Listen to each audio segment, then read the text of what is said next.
ये inductive effect क्या होता है? क्या डिस्टेंस का और इंडक्टिव इफेक्ट का आपस में कोई रिलेशन है? किसी भी मॉलिक्यूल में इंडक्टिव इफेक्ट्स के एरोज लगाते हुए क्या ध्यान में रखना होता है? Welcome to hello organic. मैं अनुराग जोशी और इस टाइटल वीडियो को इस तरह से डिजाइन किया गया है ताकि आप इस टॉपिक को बेसिक से एडवांस लेवल तक सीख सकते हो या फिर मेरे साथ रिवाइज कर सकते हो। तो जुड़े रहिएगा इस वीडियो में मेरे साथ। मिलते हैं एक छोटे से इंट्रो के बाद।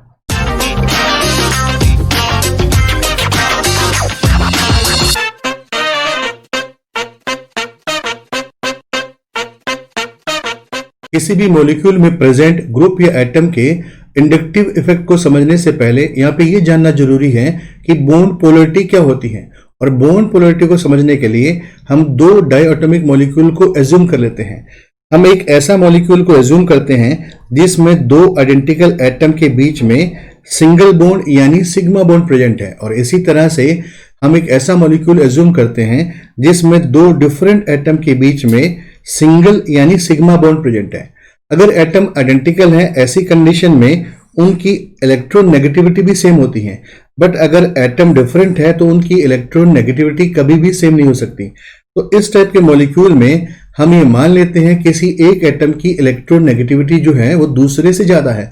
सपोज इसमें हम ऐसा मान लेते हैं कि जो बी एटम है इसकी इलेक्ट्रॉन नेगेटिविटी ए एटम से ज्यादा है। तो यहां पे हम मेंशन कर देते हैं कि जो इलेक्ट्रॉन नेगेटिविटी है वो बी एटम की ए से ज्यादा है। किसी भी बॉन्ड को बनाने के लिए दो इलेक्ट्रॉन की जरूरत होती है और इसी तरह से सिग्मा बॉन्ड को बनाने के लिए भी दो इलेक्ट्रॉन की जरूरत होती है।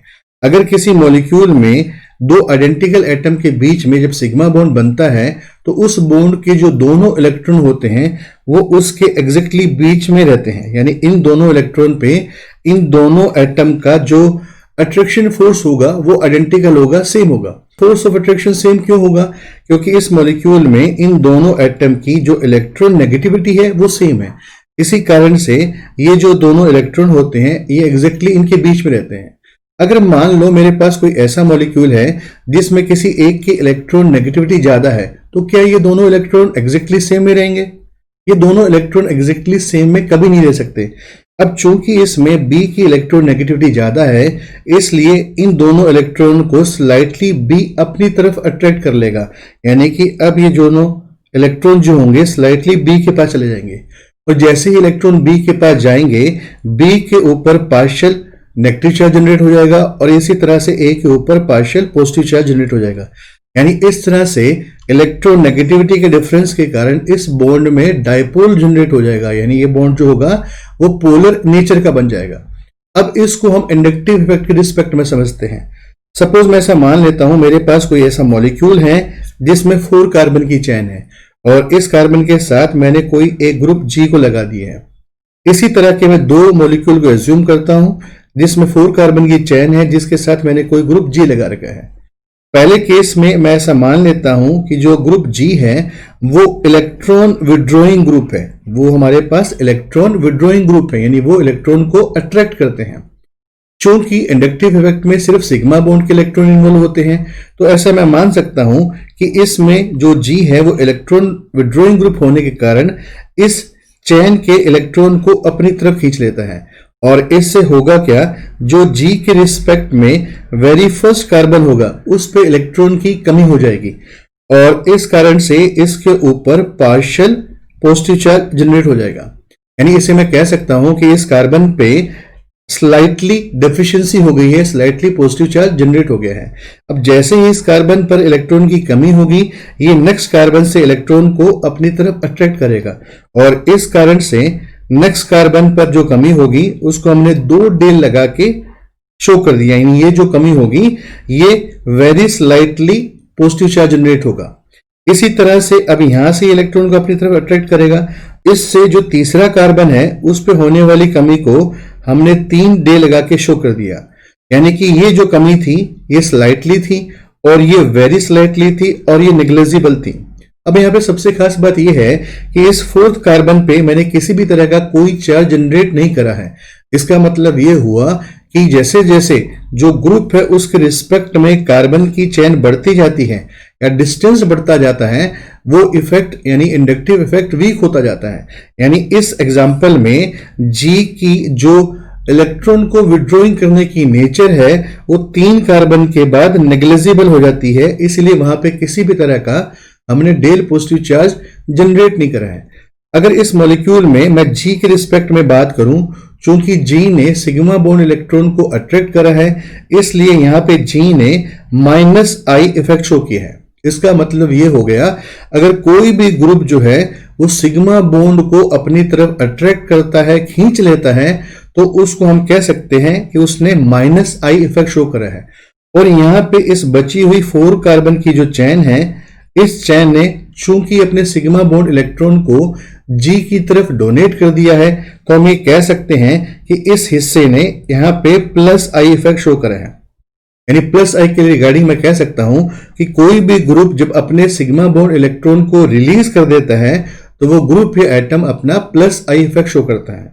इसी तरह से इस मॉलिक्यूल में सपोज मैं मान लेता हूं कि यहाँ पे जो जी ग्रुप है वो हमारे पास इलेक्ट्रॉन डोनेटिंग ग्रुप है। यानी जी जो है वो हमारे पास इलेक्ट्रॉन डोनेटिंग ग्रुप है, यानी वो इलेक्ट्रॉन को डोनेट कर सकता है या फिर रिलीज कर सकता है।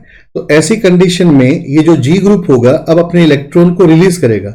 अगेन ये अपने सिग्मा इलेक्ट्रॉन को रिलीज करता है, जिससे इसके फर्स्ट कार्बन पे इलेक्ट्रॉन की एक्सेस हो जाती है और यहां पे इसमें डेल नेगेटिव चार्ज जनरेट होता है। यानी ये जो हमारे पास है पार्शियल नेगेटिव चार्ज होता है।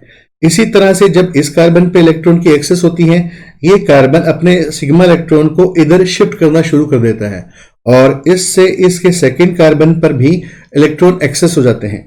बट ये जो इलेक्ट्रॉन होते हैं पहले वाले कार्बन के रिस्पेक्ट में कम होते हैं। यानी ये मेरे पास स्लाइटली नेगेटिव है और ये वेरी स्लाइटली नेगेटिव चार्ज है। और इसी तरह से इसके थर्ड कार्बन पे भी नेगेटिव चार्ज जनरेट हो जाता है, जो कि इसके कंपैरिजन में वेरी स्लाइटली या नेग्लिजिबल हमारे पास नेगेटिव चार्ज होता है। अगेन इस मॉलिक्यूल में जो फोर्थ कार्बन है, इस कार्बन पे डिस्टेंस इंक्रीज होने के कारण हमने किसी भी तरह का नेगेटिव चार्ज जनरेट नहीं करा है। तो अगर मैं जी के रिस्पेक्ट में बात करूं, इस केस में जी ने सिग्मा बॉन्ड इलेक्ट्रॉन को रिलीज करा है, इसलिए मैं कह सकता हूं कि जो जी ग्रुप होंगे वो हमारे पास +I के केस होंगे। यानी +I दिखाने वाले ग्रुप या एटम वो होते हैं जो सिग्मा इलेक्ट्रॉन को रिलीज करते हैं। और इसी तरह से इस कार्बन चेन की बात करूं तो इस कार्बन चेन के रिस्पेक्ट में मैं ऐसा कह सकता हूं कि इस चेन ने जी से सिग्मा इलेक्ट्रॉन को अपनी तरफ लिया है। यानी इस चेन ने यहां पे -I इफेक्ट शो किया है। अब यहां पे सबसे इंपॉर्टेंट क्वेश्चन ये बनता है कि किसी भी मॉलिक्यूल में इंडक्टिव इफेक्ट डेवलप क्यों होता है। किसी मॉलिक्यूल में इंडक्टिव इफेक्ट के डेवलप होने के लिए 2 चीजों का होना जरूरी है। इसमें से कोई भी एक चीज किसी मॉलिक्यूल में अगर प्रेजेंट होती है तो उस मॉलिक्यूल के सिग्मा बॉन्ड के इलेक्ट्रॉन में पोलैरिटी डेवलप हो जाती है। तो सबसे पहले हम बात करते हैं डिफरेंस इन इलेक्ट्रॉन नेगेटिविटी की।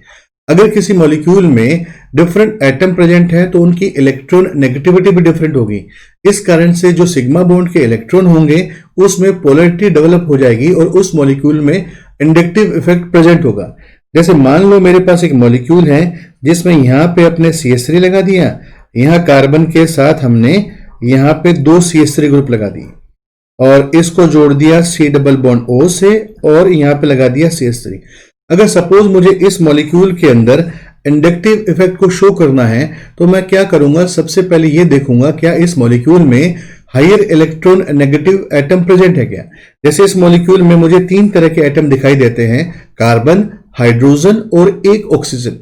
तो सबसे ज्यादा इलेक्ट्रोनेगेटिविटी किसकी होगी? इसमें सबसे ज्यादा इलेक्ट्रोनेगेटिविटी ऑक्सीजन की होगी। तो ये ऑक्सीजन क्या करेगा, इस हिस्से के और इस हिस्से के जो सिग्मा बॉन्ड के इलेक्ट्रॉन होंगे उसको अपनी तरफ अट्रैक्ट कर लेगा, जिससे उस सिग्मा बॉन्ड में पोलैरिटी डेवलप हो जाएगी। अगर इस मॉलिक्यूल में हम इंडक्टिव इफेक्ट को शो करें तो इसके इलेक्ट्रॉन जो होंगे इस तरह से मूव होना शुरू होंगे कि सभी इलेक्ट्रॉन जो हैं वो ऑक्सीजन की तरफ मूव हो जाएंगे। अब ध्यान क्या रखना है कि इस हिस्से में मेरे पास एक कीटो ग्रुप है, यानी कि इसमें कार्बन और ऑक्सीजन के बीच में डबल बॉन्ड बना हुआ है। तो इसमें से कोई एक बॉन्ड सिग्मा है और कोई एक बॉन्ड पाई है।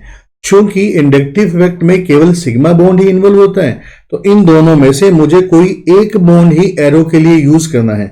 सपोज मैं ये मान लेता हूं ये जो बॉन्ड है ये सिग्मा बॉन्ड है और दूसरा पाई बॉन्ड है, तो जो एरो होगा वो मैं सिग्मा बॉन्ड के लिए लगा दूंगा यहां पे। अब सबसे इंपॉर्टेंट चीज क्या है कि किसी भी मॉलिक्यूल में आप इंडक्टिव इफेक्ट को इस तरह एरो से शो करते हैं तो नंबर्स ऑफ एरो जो होते हैं वो इंपॉर्टेंट नहीं है। इंपॉर्टेंट क्या है कि उन एरोज की डायरेक्शन कहां पे है। जैसे मैं यहां पे कितने भी एरो लगा देता, मुझे अल्टीमेटली इन दोनों हिस्सों से एरो की डायरेक्शन कुछ इस तरह से रखनी है कि इलेक्ट्रॉन जो है वो इस ऑक्सीजन की तरफ मूव करे। तो किसी भी मॉलिक्यूल में अगर डिफरेंट इलेक्ट्रोनेगेटिव वाला एटम प्रेजेंट है और जो उनमें हायर इलेक्ट्रोनेगेटिव होगा वो सिग्मा बॉन्ड के इलेक्ट्रॉन को अपनी तरफ खींच लेगा, तो उस मॉलिक्यूल में इंडक्टिव इफेक्ट डेवलप हो जाएगा। अब इसका दूसरा रीजन होता है कि अगर मान लो मॉलिक्यूल में ऐसे एटम प्रेजेंट हैं जिनकी इलेक्ट्रॉन नेगेटिविटी में डिफरेंस नहीं है, तो क्या फिर इंडक्टिव इफेक्ट डेवलप हो सकता है? तो उसके लिए आंसर ये है कि अगर किसी मॉलिक्यूल में ऐसे एटम प्रेजेंट हैं जिनकी इलेक्ट्रॉन नेगेटिविटी में डायरेक्ट डिफरेंस नहीं है, यानी सपोज वो डिफरेंट एटम नहीं है, सेम एटम है, बट उनकी इलेक्ट्रॉन नेगेटिविटी में जो डिफरेंस है वो हाइब्रिडाइजेशन के कारण डेवलप हो रहा है। अब हाइब्रिडाइजेशन जो है वो मॉलिक्यूल में किस तरह से इलेक्ट्रॉन नेगेटिविटी इफेक्ट को जनरेट करता है, इसके लिए हम तीन तरह के मॉलिक्यूल एज्यूम करते हैं। एक मेरे पास ए के बीच में सिंगल बॉन्ड बना हुआ है, एक मेरे पास ए के बीच में डबल बॉन्ड बना हुआ है, और इसी तरह से मैंने यहां पे ट्रिपल बॉन्ड एज्यूम कर लिया। किसी भी सिंगल बॉन्ड में, चाहे वो किसी भी एटम के बीच में हो, उसका हाइब्रिडाइजेशन जो होता है वो sp3 होता है। इसी तरह डबल बॉन्ड का हाइब्रिडाइजेशन sp2 होता है और ट्रिपल बॉन्ड में हाइब्रिडाइजेशन sp हो जाता है। अगर मैं इस केस में या इन एग्जाम्पल में लेफ्ट हैंड साइड से राइट हैंड साइड की तरफ मूव करूं तो इस एग्जाम्पल में जो परसेंटेज s के करेक्टर होते हैं वो इंक्रीज हो रहे हैं। अब ये परसेंटेज s करेक्टर इंक्रीज होने का मतलब क्या होता है? अगर किसी मॉलिक्यूल में या बॉन्ड में परसेंटेज s करेक्टर इंक्रीज होते हैं, इसका मतलब ये है कि इलेक्ट्रॉन के s ऑर्बिटल में पाए जाने की पॉसिबिलिटी कितनी है या टेंडेंसी कितनी है। और s ऑर्बिटल जो होता है वो न्यूक्लियस के पास होता है। तो मैं सीधा ऐसा कह सकता हूं, अगर किसी मॉलिक्यूल में परसेंटेज s करेक्टर जो है इंक्रीज हो रहे हैं तो उससे उस मॉलिक्यूल या बॉन्ड की इलेक्ट्रॉन नेगेटिविटी भी इंक्रीज हो जाती है, यानी percentage s character directly proportional two electron negativity होता है।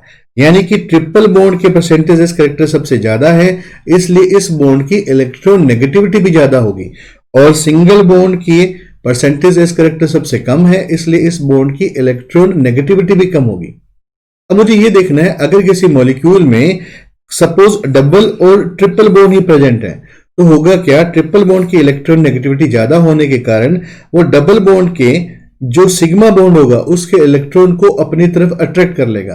अगर सपोज किसी मॉलिक्यूल में ये दोनों बॉन्ड ही प्रेजेंट हैं जिसमें सिंगल और डबल बॉन्ड प्रेजेंट है, तो डबल बॉन्ड के परसेंटेज इस करेक्टर ज्यादा होने के कारण अब ये सिंगल बॉन्ड के सिग्मा बॉन्ड इलेक्ट्रॉन है उनको अपनी तरफ अट्रैक्ट कर लेगा। अब यहाँ पे मेरे पास डिफरेंट टाइप्स के एग्जांपल दिए गए हैं जिनको वन बाय वन हम कंसिडर करते हैं। किसी भी मॉलिक्यूल में इंडक्टिव इफेक्ट के लिए हमको दो चीजें देखनी है। क्या उस मॉलिक्यूल में कोई ऐसा एटम प्रेजेंट है जिसकी इलेक्ट्रॉन नेगेटिविटी डिफरेंट हो, या फिर कोई उसमें ऐसा हाइब्रिडाइजेशन प्रेजेंट है जिसके कारण परसेंटेज s करेक्टर डिफरेंट हो रहे हैं। दोनों ही कंडीशन में सिग्मा बॉन्ड में पोलैरिटी डेवलप हो जाती है। एग्जांपल नंबर 1, इस एग्जांपल में मेरे पास ब्यूटेन का मॉलिक्यूल दिया गया है और इसमें ये जो मेन चेन है ये 4 कार्बन के बीच में है, और इन सभी कार्बन की जो इलेक्ट्रॉन नेगेटिविटी है वो भी सेम है, और सभी कार्बन जो है उनका हाइब्रिडाइजेशन sp3 है। यानी कि इस मॉलिक्यूल में किसी भी तरीके से इंडक्टिव इफेक्ट डेवलप नहीं हो सकता, क्योंकि ना तो इलेक्ट्रॉन नेगेटिविटी का डिफरेंस है और ना ही इनमें हाइब्रिडाइजेशन का डिफरेंस है। यानी कि ये मॉलिक्यूल अब इंडक्टिव इफेक्ट को शो नहीं कर सकता। एग्जाम्पल नंबर 2, इस एग्जाम्पल में मेरे पास 4 कार्बन की चेन है और जिसमें से ये 2 कार्बन है इनका हाइब्रिडाइजेशन जो है वो sp2 है, जबकि इन दोनों कार्बन का जो हाइब्रिडाइजेशन है वो sp3 है। अभी हमने देखा था कि जो sp2 हाइब्रिडाइज एटम होते हैं या बॉन्ड होता है उसमें इलेक्ट्रॉन की अट्रैक्शन पावर ज्यादा होती है क्योंकि उसके परसेंटेज s करेक्टर ज्यादा होते हैं। यानी इस मॉलिक्यूल में जो इलेक्ट्रॉन है वो डबल बॉन्ड की साइड माइग्रेट हो जाएंगे या डिस्प्लेसमेंट हो जाएगा, यानी ये मॉलिक्यूल अपना इंडक्टिव इफेक्ट को शो कर सकता है। एग्जाम्पल नंबर 3, इस एग्जाम्पल में अगेन मेरे पास 4 कार्बन की चेन है और इन सभी कार्बन का जो हाइब्रिडाइजेशन है वो इक्वल है, यानी सभी के सभी ये sp2 हाइब्रिडाइज है, यानी ना तो मेरे पास एटम डिफरेंट हुए और ना ही हाइब्रिडाइजेशन डिफरेंट हुआ। अगेन ये मॉलिक्यूल जो है ये अपने इंडक्टिव इफेक्ट को शो नहीं कर सकता। एग्जाम्पल नंबर 4, इस एग्जाम्पल में इन दो कार्बन का जो हाइब्रिडाइजेशन है वो sp है, और इसी तरीके से इन दो कार्बन का हाइब्रिडाइजेशन जो है वो sp2 है। परसेंटेज एस करेक्टर किसके ज्यादा होंगे? परसेंटेज एस करेक्टर sp के ज्यादा होंगे, यानी ट्रिपल बॉन्ड की इलेक्ट्रॉन अट्रैक्ट करने की जो पावर होगी वो डबल बॉन्ड से ज्यादा होगी, और इसलिए इन इलेक्ट्रॉन को हम ट्रिपल बॉन्ड की साइड मूव कर देंगे। हर बार ध्यान यह रखना है कि इंडक्टिव इफेक्ट में केवल सिग्मा बॉन्ड के इलेक्ट्रॉन ही इन्वॉल्व होते हैं, तो अगर कहीं भी पाई बॉन्ड प्रेजेंट है तो हमको केवल उसमें से सिग्मा फ्रेम को ही यूज करना है कि सिग्मा बॉन्ड में ही इलेक्ट्रॉन की पोलैरिटी शो करनी है। एग्जाम्पल नंबर 5, इस एग्जाम्पल में मेरे पास साइक्लिक कंपाउंड दिया गया है जिसमें इन दो कार्बन पे डबल बॉन्ड है, इसलिए इन दोनों का जो हाइब्रिडाइजेशन होगा वो sp2 हो जाएगा, और रिंग के बाकी बचे हुए चारों कार्बन का जो हाइब्रिडाइजेशन होगा वो sp3 होगा। तो इलेक्ट्रॉन कहां मूव करेंगे? इलेक्ट्रॉन जो है sp3 से sp2 की तरफ मूव करेंगे, और ये इस तरह से इलेक्ट्रॉन की मूवमेंट जो होगी हम इसमें शो कर सकते हैं। एग्जाम्पल नंबर 6, इस एग्जाम्पल में मिक्स केस दिया हुआ है। एक तो मेरे पास ऑक्सीजन एटम प्रेजेंट है और एक मेरे पास डबल बॉन्ड प्रेजेंट है।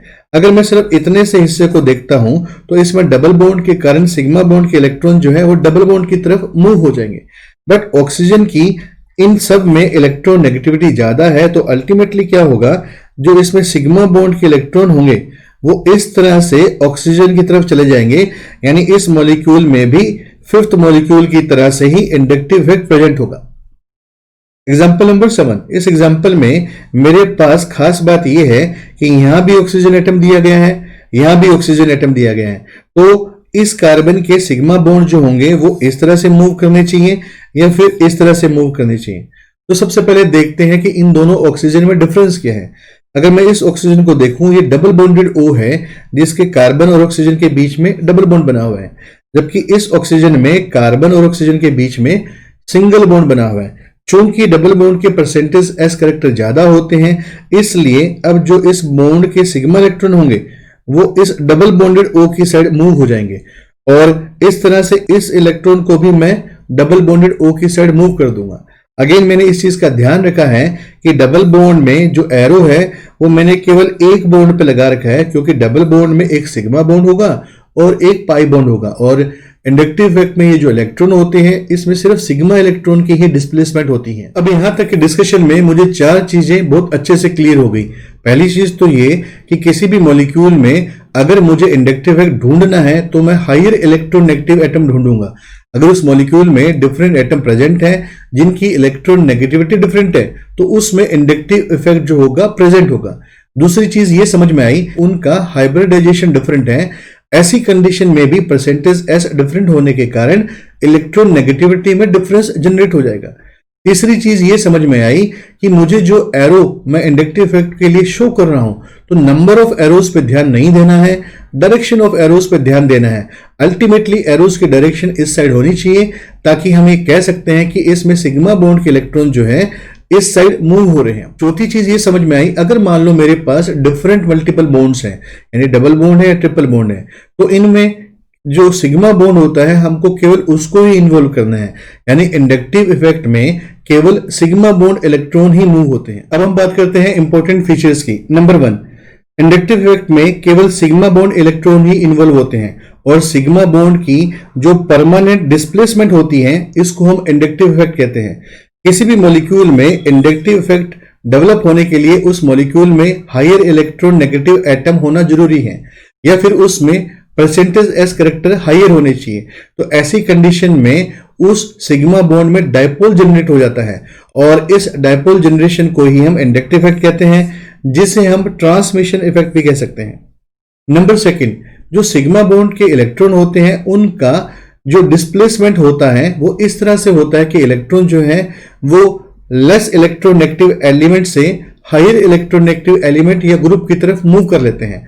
सबसे खास बात यह होती है कि सिग्मा बॉन्ड के इलेक्ट्रॉन अपने ओरिजिनल ऑर्बिटल को कभी भी लीव नहीं करते हैं, यानी कि इसमें जस्ट बॉन्ड में पोलैरिटी ही डेवलप होती है। नंबर थर्ड, इंडक्टिव इफेक्ट जो होता है वो डिस्टेंस के इनवर्सली प्रोपोर्शनल होता है। जैसे किसी ग्रुप में डिस्टेंस बढ़ता जाता है, उसका किसी भी तरह का इंडक्टिव इफेक्ट हो, चाहे वो प्लस आई हो या फिर माइनस आई हो, वो डिक्रीज होना शुरू हो जाता है, यानी वो लेस इफेक्टिव होना शुरू हो जाता है। नंबर फोर, इसमें जो इंडक्टिव इफेक्ट होता है उसको हम थर्ड कार्बन यानी मॉलिक्यूल में तीसरे कार्बन या तीसरे एटम तक ही शो करते हैं। इसके बाद ये इफेक्ट इतना ज्यादा वीक हो जाता है कि इसको हम कंसिडर नहीं करते हैं। नंबर फाइव, अगर किसी मॉलिक्यूल में इंडक्टिव इफेक्ट प्रेजेंट है तो ये इफेक्ट दो तरह का हो सकता है, या तो ये प्लस आई हो सकता है या फिर ये माइनस आई हो सकता है। अब ये प्लस आई और माइनस आई क्या होते हैं? अगर मान लो मेरे पास कोई ग्रुप या एटम ऐसे हैं जो सिग्मा बॉन्ड इलेक्ट्रॉन को पुश कर देते हैं, धकेल देते हैं या डोनेट कर देते हैं, ऐसी कंडीशन में वो ग्रुप या एटम अपना प्लस आई इफेक्ट शो करते हैं। और अगर मान लो कोई ग्रुप या एटम ऐसा है जो सिग्मा बॉन्ड इलेक्ट्रॉन को अपनी तरफ अट्रैक्ट कर लेते हैं या विड्रॉल कर लेते हैं, ऐसी कंडीशन में सिग्मा बॉन्ड इलेक्ट्रॉन के विड्रॉल होने के कारण ये जो ग्रुप या एटम होते हैं ये माइनस आई ग्रुप या एटम कहलाते हैं। अब हम बात करते हैं इनकी सीरीज की। इंडक्टिव इफेक्ट जिसे हम आई से शो कर रहे हैं, इसकी दो पॉसिबल सीरीज हो सकती हैं। एक प्लस आई सीरीज हो सकती है और एक माइनस आई सीरीज हो सकती है। अब प्लस आई सीरीज का मतलब क्या है? प्लस आई सीरीज का मतलब यह है कि अगर कोई ग्रुप या एटम अपने सिग्मा बॉन्ड के इलेक्ट्रॉन को डोनेट करता है तो वो प्लस आई की कैटेगरी का होगा। और सीरीज का मतलब यह है कि ये जो सीरीज है इसमें ग्रुप या एटम को इस तरह से अरेंज किया गया है कि ये डिक्रीजिंग ऑर्डर में सेट हो पाए, यानी कि इस एटम का जो प्लस आई इफेक्ट होगा वो सबसे डोमिनेंट होगा और इस एटम का जो प्लस आई इफेक्ट होगा सबसे वीक होगा। इनफैक्ट हाइड्रोजन एटम का किसी भी तरह का कोई इंडक्टिव इफेक्ट नहीं होता। हाइड्रोजन एटम रेफरेंस एटम होता है जिसके रिस्पेक्ट में ये पूरी सीरीज डिजाइन की जाती है, यानी कि ये पूरी सीरीज डिक्रीजिंग ऑर्डर में होती है। इस सीरीज को देख के मैं ये कंक्लूड कर सकता हूं कि अगर किसी ग्रुप या एटम पर नेगेटिव चार्ज है वो हमेशा अपने सिग्मा बॉन्ड इलेक्ट्रॉन को डोनेट करता है, यानी वो हमेशा प्लस आई सीरीज का मेंबर होता है और इसीलिए उसमें इलेक्ट्रॉन डोनेटिंग नेचर हो जाती है। अब इस सीरीज में जो पहले तीन हैं, अगर मैं इनको देख के कंक्लूजन निकालूं तो मैं ऐसा कह सकता हूं कि अगर किसी एटम की जिसके ऊपर नेगेटिव चार्ज है उसकी इलेक्ट्रॉन नेगेटिविटी कम है तो उसका प्लस आई जो होगा वो ज्यादा हो जाएगा। जैसे यहां पे जो नेगेटिव चार्ज है वो कार्बन के ऊपर है और यहां पे जो नेगेटिव चार्ज है वो ऑक्सीजन के ऊपर है, इसीलिए कार्बन जो होगा नेगेटिव चार्ज को कम होल्ड कर पाएगा और ज्यादा डोनेट कर पाएगा। इस कारण से CH2 नेगेटिव का जो प्लस आई इफेक्ट होगा वो O नेगेटिव से ज्यादा होगा, क्योंकि O नेगेटिव में ऑक्सीजन की इलेक्ट्रोनेगेटिविटी ज्यादा होगी और वो कार्बन और नाइट्रोजन के रिस्पेक्ट में इस इलेक्ट्रॉन को ज्यादा होल्ड कर पाएगा और उसकी डोनेट करने की इच्छा कम होगी। अगर मैं इन तीनों ग्रुप का इसके साथ कंपैरिजन करूं तो मुझे इन दोनों में एक चीज ये समझ में आई कि यहां पे ऑक्सीजन एटम है और यहां भी ऑक्सीजन एटम है, बट ये जो है डायरेक्ट जुड़ा हुआ है और इसके साथ यहां पे C double bond O group जुड़ा हुआ है। तो C डबल बॉन्ड O में ये इलेक्ट्रॉन इस तरह से कंजुगेशन में इन्वॉल्व हो जाते हैं और कंजुगेशन में इन्वॉल्व होने के कारण इस तरह से इनका डोनेशन जो है कम हो जाता है।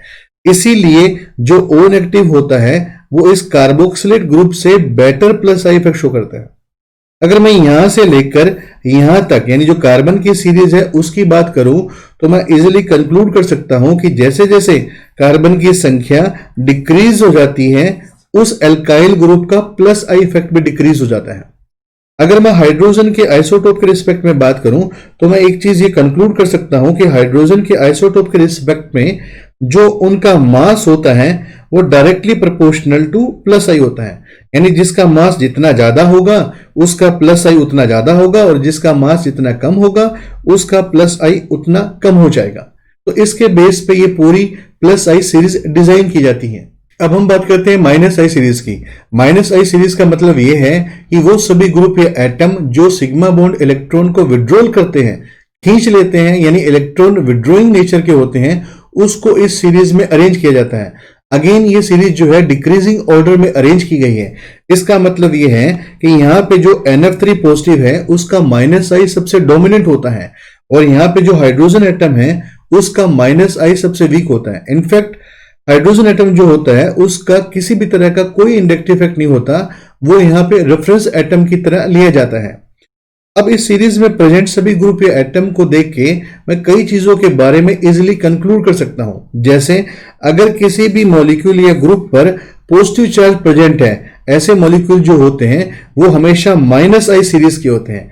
यहाँ पे नाइट्रो ग्रुप जो है उसको मैं कुछ इस तरह से रिप्रेजेंट कर सकता हूं कि यहाँ पे नाइट्रोजन के साथ ऑक्सीजन डबल बॉन्ड से जुड़ा हुआ है और दूसरे ऑक्सीजन के बीच में डेटी बॉन्ड है, इसलिए ऑक्सीजन पे नेगेटिव चार्ज और इस नाइट्रोजन पे पॉजिटिव चार्ज होता है।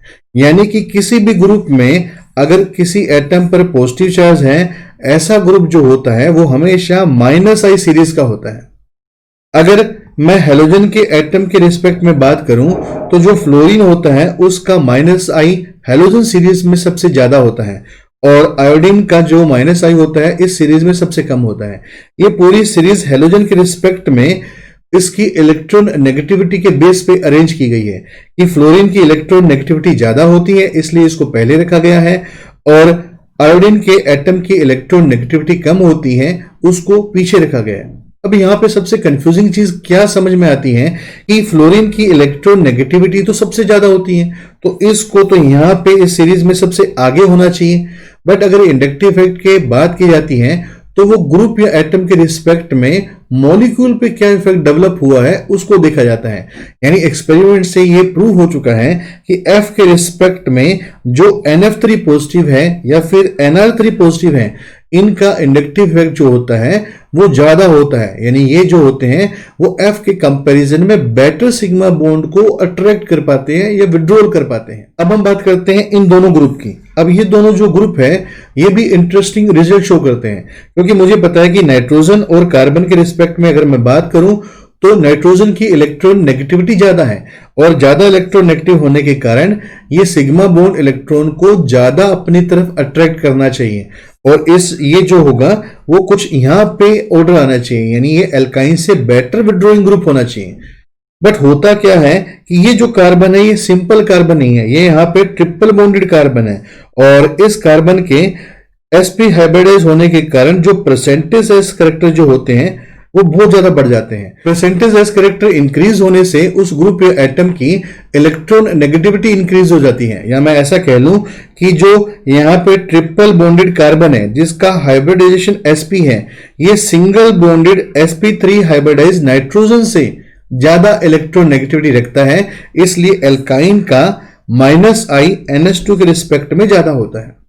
अगर मैं यहां पे इन दोनों को आपस में कंपेयर करूं, यहां मेरे पास एल्डिहाइड है और यहां मेरे पास कीटोन ग्रुप है और R यहां पे मेरे पास कोई भी एल्काइल ग्रुप, मिथाइल, इथाइल या कोई भी एल्काइल ग्रुप हो सकता है। तो बेसिकली इन दोनों में एल्डिहाइड का जो -I है वो कीटोन से ज्यादा क्यों है? इसके लिए रिस्पॉन्सिबल है इस कार्बन के साथ यहां पे कौन सा ग्रुप जुड़ा हुआ है। तो बेसिकली होगा क्या, ये जो C डबल बॉन्ड O है उसमें ऑक्सीजन की पोलैरिटी के कारण इस पे डेल नेगेटिव चार्ज और इस पे डेल पॉजिटिव चार्ज जनरेट होगा। ऐसा ही कीटोन में होगा कि ऑक्सीजन पे डेल नेगेटिव और कार्बन पे डेल पॉजिटिव होगा। इन दोनों में सबसे बड़ा डिफरेंस क्या है? इन दोनों में सबसे बड़ा डिफरेंस ये है कि यहाँ पे हाइड्रोजन एटम है जबकि यहाँ पे एल्काइल ग्रुप है। और अभी हमने मेंशन किया था कि हाइड्रोजन एटम का किसी भी तरह का कोई भी इंडक्टिव इफेक्ट नहीं होता, यानी वो ना तो +I शो करता और ना ही -I शो करता, वो तो एक रेफरेंस एटम है। तो यानी इस हाइड्रोजन का यहां पे किसी भी तरह से कोई इफेक्ट नहीं होगा। बट एल्काइल ग्रुप का कौन सा इफेक्ट होता है? एल्काइल ग्रुप का +I इफेक्ट होता है, यानी R यहां पे क्या करेगा, इलेक्ट्रॉन को इस कार्बन की तरफ डोनेट करेगा और जैसे ही ये R ग्रुप इलेक्ट्रॉन को डोनेट करेगा वैसे ही सिग्मा बॉन्ड के इलेक्ट्रॉन इस कार्बन की तरफ शिफ्ट हो जाएंगे और इस कार्बन का जो डेल पॉजिटिव चार्ज या जो डेफिशिएंसी थी वो डिक्रीज हो जाएगी। अगर मैं इन दोनों डेल पॉजिटिव चार्ज को अब आपस में कंपेयर करूं तो मैं स्टेटमेंट दे सकता हूं कि एल्डिहाइड का इस कार्बन का डेल पॉजिटिव चार्ज जो होता है वो कीटोन के इस कार्बन के डेल पॉजिटिव चार्ज से ज्यादा होता है। इसीलिए इस कार्बन पे डेफिशिएंसी कीटोन से ज्यादा होने के कारण एल्डिहाइड जो होता है वो कीटोन से स्ट्रॉन्ग -I इफेक्ट को शो करता है। तो पूरे कॉन्सेप्ट को अच्छे से समझने के बाद हम ये सीखते हैं कि डिफरेंट एग्जांपल्स में इस इफेक्ट को किस तरह से यूज करना है। यहाँ पे मेरे पास 5 डिफरेंट टाइप्स के एग्जांपल दिए गए हैं। इन सभी एग्जांपल में मुझे इंडक्टिव इफेक्ट को शो करना है कि इसमें किस तरह का इफेक्ट शो हो रहा है। तो सबसे पहले मुझे क्या देखना है कि मैं इन एग्जाम्पल में सबसे पहले ये ढूंढूंगा क्या किसी एटम या ग्रुप पे पॉजिटिव चार्ज है क्या, क्योंकि सीरीज में एक चीज कंफर्म है कि किसी एटम पे पॉजिटिव चार्ज है वो हमेशा -I कैटेगरी का होगा। इसी तरह से मैं इन एग्जाम्पल में कहीं भी ऐसा एटम या ग्रुप ढूंढूंगा जिस पे नेगेटिव चार्ज है क्या। अगर नेगेटिव चार्ज है तो वो ग्रुप या एटम कंफर्म +I इफेक्ट देगा। इसके साथ साथ मैं इलेक्ट्रॉन नेगेटिविटी और परसेंटेज एस करेक्टर पर भी फोकस करूंगा। अब यहाँ पे एक चीज और ये ध्यान रखनी है कि नंबर ऑफ एरोज पे ध्यान ना देकर हमको डायरेक्शन ऑफ एरोज पे ध्यान देना है, यानी एरो की डायरेक्शन इस तरह से होनी चाहिए ताकि हम ये इजीली समझ सकें कि सिग्मा बॉन्ड के इलेक्ट्रॉन जो है वो लेस इलेक्ट्रॉन नेगेटिव एटम या ग्रुप से हायर इलेक्ट्रॉन नेगेटिव एटम या ग्रुप की तरफ डिस्प्लेसमेंट हो रहे हैं। अब हम बात करते हैं एग्जाम्पल नंबर 1 की। एग्जाम्पल नंबर 1 में यहां पे मेरे पास सल्फर एटम प्रेजेंट है जिसके ऊपर पॉजिटिव चार्ज है, और पॉजिटिव चार्ज होने के कारण अब मैं ऐसा कह सकता हूं कि ये ग्रुप जो होगा वो -I कैटेगरी का होगा, यानी ये S पॉजिटिव इस पूरे मॉलिक्यूल के सभी हिस्से से इलेक्ट्रॉन को अपनी तरफ अट्रैक्ट कर लेगा। तो इस पूरे हिस्से में मैं कुछ इस तरह से सिग्मा बॉन्ड के इलेक्ट्रॉन को शो कर दूंगा। तो ये इस एग्जाम्पल में मैंने इंडक्टिव इफेक्ट को शो कर दिया है। एग्जाम्पल नंबर 2, इस एग्जाम्पल में यहां पे मेरे पास ONA दिया गया है। चूंकि सोडियम जो है ऑक्सीजन के साथ अटैच है, तो हमेशा एक चीज ये ध्यान रखनी है कि मेटल किसी भी एटम के साथ अटैच हो, चाहे फिर वो ऑक्सीजन हो या फिर वो कार्बन हो, ऐसे केस में हमेशा उस मेटल पे पॉजिटिव चार्ज और एडजेसेंट एटम पे नेगेटिव चार्ज आ जाता है। यानी यहाँ पे सोडियम के ऊपर हम पॉजिटिव लगाएंगे और ऑक्सीजन के ऊपर नेगेटिव लगाएंगे। दूसरी चीज ये ध्यान में रखनी है कि मेटल जिस एटम के साथ जुड़ा हुआ है वो उसके साथ यहाँ पे आयनिक बॉन्ड से जुड़ा हुआ है, और आयनिक बॉन्ड किसी भी तरह का बॉन्ड नहीं होता, वो तो इलेक्ट्रोस्टैटिक फोर्स ऑफ अट्रैक्शन होता है। यानी कि मैं ऐसा समझ सकता हूं कि मेरे पास सिर्फ इतना सा मॉलिक्यूल है जिसमें सोडियम को मैं मान सकता हूं कि मेरे पास गिवन नहीं है। अब चूंकि ये O नेगेटिव है और नेगेटिव एटम जो होता है वो हमेशा +I इफेक्ट शो करता है, तो मुझे एक चीज तो समझ में आ गई। अब ये इलेक्ट्रॉन को इस तरह से मूव करेगा। अब इस तरह से बाकी बचे हिस्से को मैं कंसिडर करता हूं। यहां पे मुझे कार्बन दिखता है, यहां ट्रिपल बॉन्डेड कार्बन दिखता है। इसका मतलब ये जो ट्रिपल बॉन्डेड कार्बन होगा वो इस हिस्से के भी इलेक्ट्रॉन ले लेगा, और इस हिस्से से ऑलरेडी इलेक्ट्रॉन जा ही रहे हैं, तो अल्टीमेटली इलेक्ट्रॉन की मूवमेंट जो होगी वो इस तरह से इस साइड हो जाएगी। यानी कि अब मैं इस बॉन्ड के इलेक्ट्रॉन भी इधर शो कर दूंगा और इस बॉन्ड के इलेक्ट्रॉन भी इधर शो कर दूंगा। इस तरह से मैं एग्जांपल 2 में इंडक्टिव इफेक्ट को शो कर सकता हूं।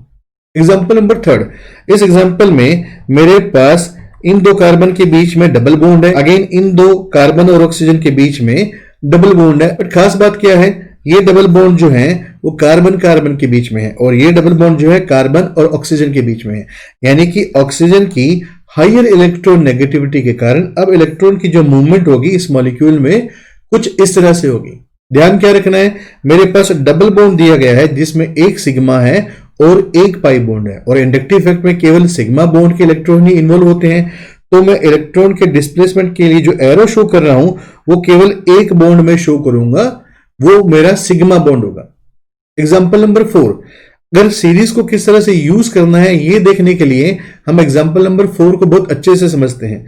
यहां पे मेरे पास कार्बोक्सिलिक ग्रुप दिया गया है, और इस ग्रुप का जो इफेक्ट होता है वो -I इफेक्ट होता है, और इसी तरह से यहां पे मेरे पास नाइट्रो ग्रुप दिया गया है जिसका -I इफेक्ट होता है। अगर मैं सीरीज की बात करूं, नाइट्रो ग्रुप और कार्बोक्सिलिक ग्रुप को सीरीज के अकॉर्डिंग देखूं तो जो नाइट्रो ग्रुप होता है इसका -I इफेक्ट कार्बोक्सिलिक ग्रुप से ज्यादा होता है। अब नाइट्रो ग्रुप के स्ट्रॉन्ग -I इफेक्ट के कारण होगा क्या, इसमें ये जो सिग्मा बॉन्ड के इलेक्ट्रॉन होंगे वो टूवर्ड्स नाइट्रो ग्रुप मूव कर जाएंगे। यानी कि इसमें इस तरह से हम डिस्प्लेसमेंट को शो कर सकते हैं। एग्जाम्पल नंबर 5, इस एग्जाम्पल में मेरे पास दो केस A और B दी गए हैं। पहले हम इन दोनों को आपस में कंपेयर करते हैं कि इसमें सिमिलरिटी और डिससिमिलरिटी क्या है। यहाँ पे मेरे पास ट्रिपल बॉन्डेड ग्रुप लगा हुआ है, इसमें यहाँ पे बेंजीन लगा हुआ है, और यहाँ पे डबल बॉन्डेड कार्बन का ग्रुप लगा हुआ है। इसका मतलब यह है कि मैं इजीली कह सकता हूं ग्रुप तो सेम है, बट इसमें इसकी पोजीशन जो है डिफरेंट है।